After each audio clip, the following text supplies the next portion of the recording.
Hi, everyone. I'm Denise Shen, and I'm the host of Changing Minds Film Fridays with Community Access. Changing Minds is a unique storytelling program that uses film as a path toward promoting positive dialogue about mental health among young people and their peers. We have received over 3,000 film submissions from 88 countries around the world. Many of these films are available to view on our YouTube channel at communityaccess.org/changingminds channel. And a link to our discussion guide is also available there if you are interested in sharing films and having a dialogue about mental health. As part of this initiative, we also have a weekly discussion series called Film Fridays, and I'm so excited to be your host for today's Q&A with Shai Frumkin and Sean Velasco Dodge, who created the film Dream State. So first off, could you please tell me a little bit about yourselves? Like, where are you from? How old are you? Sean, you I don't know start. which one of you want to go Oh, I first. start. Okay. Yeah, I'm Sean Velasco Dodge. I'm originally from San Francisco, California. Moved to New York. Went to NYU. Graduated 2018. And I've been actually I was in NYU for acting. And I moved into directing about 2019, 2020 is kind of when I officially was like, I want to direct. And 2021 is when Shai and I made Dream State. Cool. Yeah. And Shai. Yeah, so my name is Shai Frumkin. I'm from Tel Aviv, Israel, and I moved to New York after serving in the military. I studied at Lee Strasberg for 2 years on a scholarship from Vincent D'Onofrio. And then I met Sean and we connected immediately. We worked in a film that he directed, and then we had the idea to work on Dream State together. And yeah, I Mm. recently moved to LA, so loving it. That's cool. So you have like a history of working together already before Dream State. Yeah. So can you talk a bit about like what inspired you to create this film? Um, Writing wise, during COVID, we were separated from our loved ones. My partner was in Australia. We did long distance for 2 years.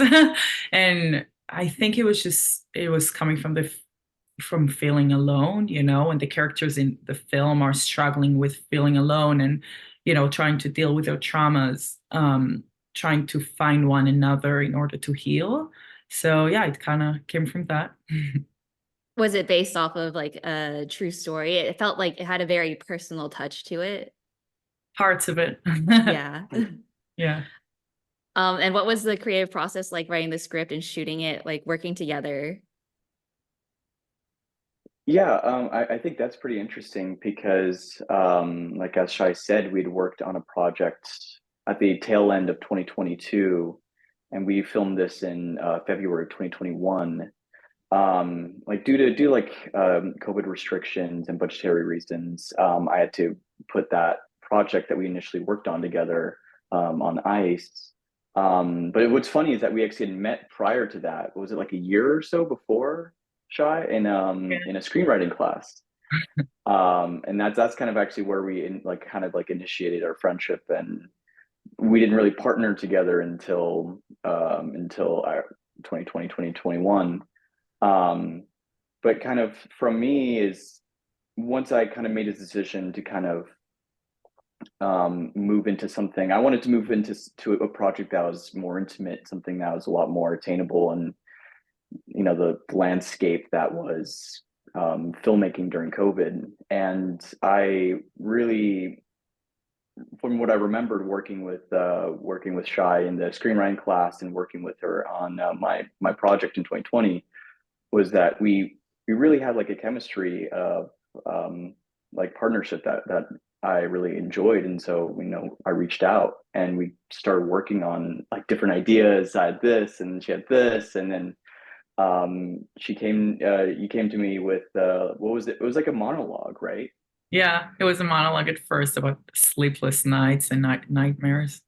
Yeah. And just something about it, just it kind of like chills down my spine of just how beautiful it was and just the simplicity of the moments. And what I loved about it was working together to expand it into a proper short.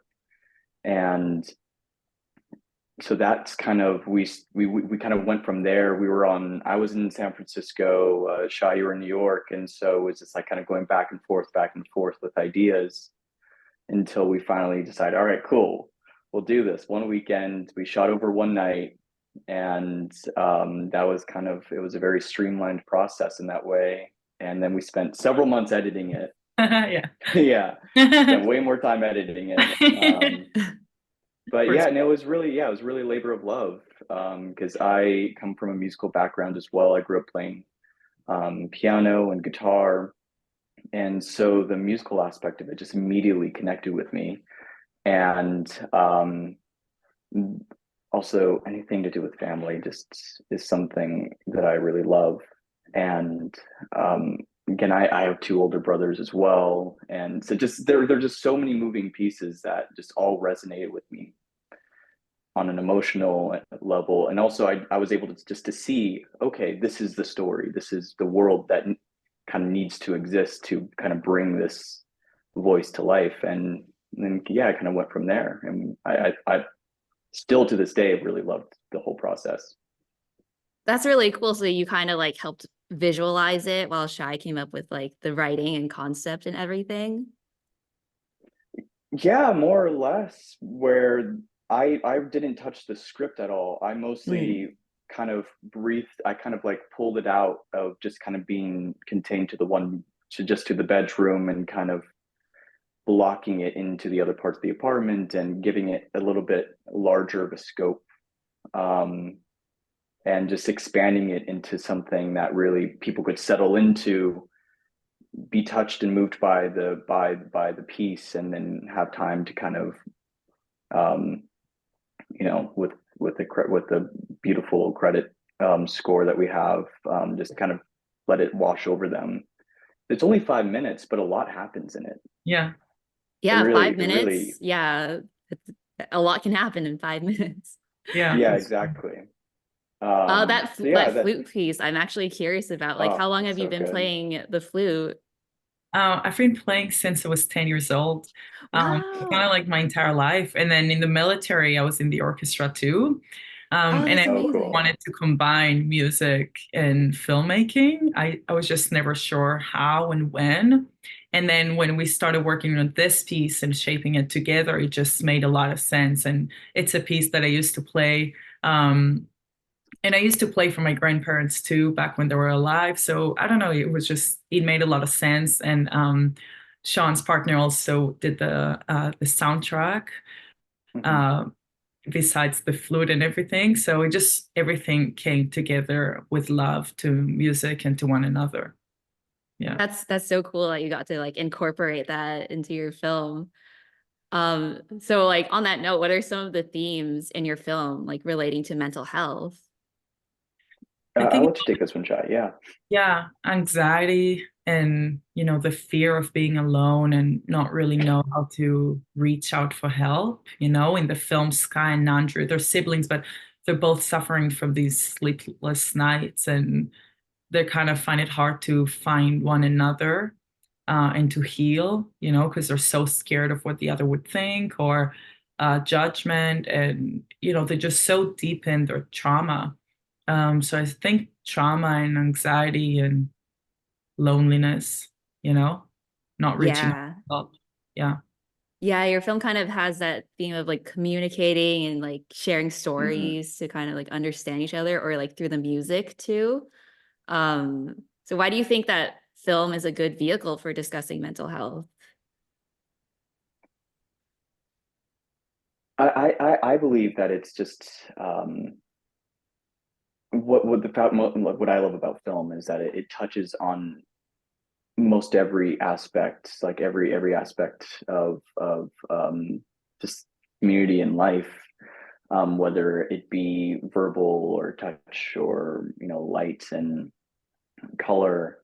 And so people may fall in love with the words and the dialogue. Some people may fall in love with the cinematography or the score, or like the culmination of it all together. But it's a universal language, because I mean last night I saw for the second time the new Godzilla movie, which is in Japanese, and I don't understand the language obviously of subtitles, but with the way everything's framed and with the score and everything, and you just feel, you just know, you just understand it's a human experience that we all can understand. And especially when you're dealing with kind of touchier subjects such as mental health and repressed trauma and PTSD, you really want to give as many opportunities for your audience to latch onto something, so that's it's not too heavy or it just goes over their heads. It's so kind of, especially with Dream State, you know, we have the music aspect, we have the wonderful dialogue and performances from the actors, and then we have the way that my cinematographer and I moved the camera around and framed our actors, is that everything, we're helping the audience and we're holding their hands, and but also allowing them to feel what they need to feel. And just, and I feel film and is such a unique art form in that sense, is it's all of the above. If it's when it's done well, it's all of the above, and it allows everyone to kind of grasp something and hold on to something to guide them through the emotional journey of the story. Yeah.